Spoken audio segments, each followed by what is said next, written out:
I want to know a little bit about the competitive environment with the Juice Crew, right? So I get you met Marley, like what it didn't feel like the Juice Crew was like Wu Tang, right? It wasn't like that, but Right. like were you guys all friends before, or he just kind of pulled people together? And did you hang out? Like, was it? Did you like have freestyle battles? Like, how was the environment when you guys were around each other?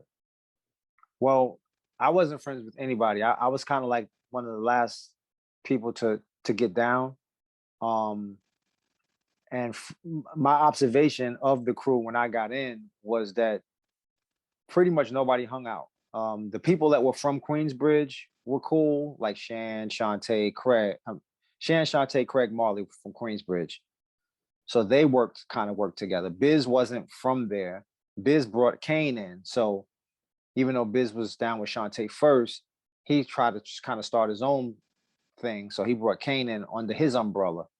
Um, and I, if dudes hung out, I never really saw a lot of hanging. I'm sure there were instances where they hung. I know Kane and Biz hung somewhat, um, but for the most part, everybody was an individual entity, and everybody was acquainted, maybe based on their upbringing. Like I got cool with Kane because we were the only two from Brooklyn, so I Mm-hmm. got cool with Kane, Mr. C, Scoob, and Scrap because we were the only ones on the label that were from BK.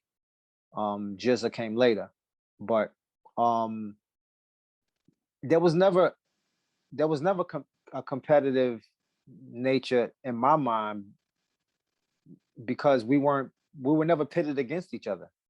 Of course, you're listening to your label mates' songs, or that's a dope song. And I understood what the bar was because I was listening to Coogee Rap and Big Daddy Kane and Shan and Biz. And I understood that whatever I make has to be at least at that level, if not better. That was the bar. But I never felt like I was competing with anybody else on the label. I was just trying to do my own thing in my own lane and just make it as dope as what they were doing.